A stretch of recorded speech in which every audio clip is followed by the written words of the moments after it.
बिहार विधानसभा चुनाव 2025 की हलचल के बीच असदुद्दीन ओवैसी की पार्टी एआईएमआईएम महागठबंधन का हिस्सा बनने को बेताब है, मगर आरजेडी और कांग्रेस ने उनके प्रस्ताव को सिरे से खारिज कर दिया।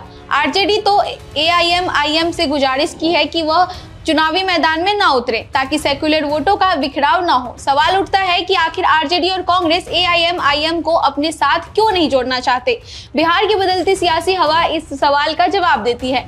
बिहार की सियासत में मुस्लिम वोट हमेशा से खेल बदलने वाले रहे हैं, खासकर सीमांचल इलाके में जहां 17% आबादी मुस्लिम है। 2020 के विधानसभा चुनाव में एआईएमआईएम ने 20 वोटों पर दांव खेला और 5 सीटें अपने नाम की। इन सीटों पर आरजेडी का मजबूत मुस्लिम यादव गठजोड़ टूट गया। इस वोट बंटवारे की वजह से महागठबंधन को सिर्फ 1 सीट की कमी से सत्ता से हाथ धोना पड़ा था। बाद में एआईएमआईएम के 4 विधायक आरजेडी में शामिल हो गए, लेकिन तब तक नुकसान हो चुका था। आरजेडी को डर है कि एआईएमआईएम फिर से उनके मुस्लिम वोट छीन सकते हैं, जिससे एनडीए को आसानी से फायदा मिलेगा। अगर एआईएमआईएम को गठबंधन में लिया गया तो आरजेडी का मुस्लिम वोटों पर दबदबा कमजोर पड़ सकता है। कांग्रेस की अपनी मजबूरियां हैं, वह एआईएमआईएम को बीजेपी की छिपी सहयोगी मानती है, जो मुस्लिम वोट बांटकर बीजेपी को फायदा पहुंचाती है। राष्ट्रीय स्तर पर कांग्रेस का मकसद इंडिया ब्लॉक को मजबूत कर बीजेपी को हराना है। एआईएमआईएम की आक्रामक और धार्मिक छवि को कांग्रेस वोटों को बांटने वाला हथियार मानती है, जो उनकी धर्मनिरपेक्ष छवि को धक्का पहुंचा सकती है।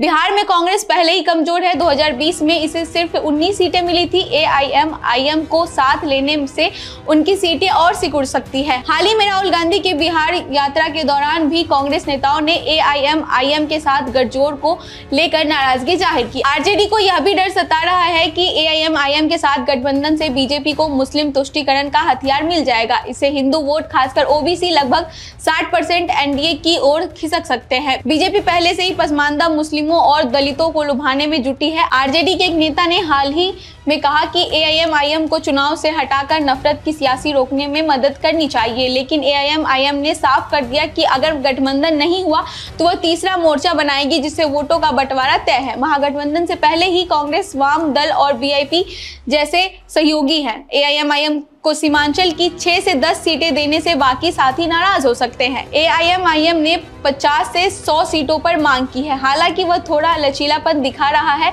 मगर आरजेडी और कांग्रेस कोई जोखिम मोल लेने के मूड में नहीं है। 2020 में एआईएमआईएम विधायकों के पाला बदलने से भी अविश्वास की खाई बनी हुई है। बिहार की सियासत में बदलाव साफ दिख रहा है। 2024 के लोकसभा चुनाव में एनडीए ने मजबूती दिखाई, जबकि गठबंधन कमजोर पड़ा। नीतीश कुमार का जेडीयू बीजेपी गठजोड़ स्थिर है और बीजेपी हिंदुत्व के साथ साथ ओबीसी वोटों पर नजर गड़ाए हुए है। महागठबंधन का माई बाप फॉर्मूला, यानी कि मुस्लिम, यादव, बहुजन, आदिवासी, पिछड़ा, एआईएमआईएम की मौजूदगी से डगमगा सकता है। मगर एआईएमआईएम को शामिल किया जाता तो सेक्युलर वोट एकजुट हो सकते थे, लेकिन आरजेडी और कांग्रेस को लगता है कि उससे उनकी साख और वोट बैंक को खतरा है। इस सियासी सतर्कता में वे मौका गंवा रहे हैं या सही कदम उठा रहे हैं, यह तो चुनावी नतीजे ही बताएंगे। बिहार की सियासत में एकता हमेशा हिसाब किताब की बिसात पर चलती है। ऐसी और भी तमाम अपडेट्स और जानकारी के लिए बने रहिए और हमें कमेंट करके जरूर बताइएगा। धन्यवाद।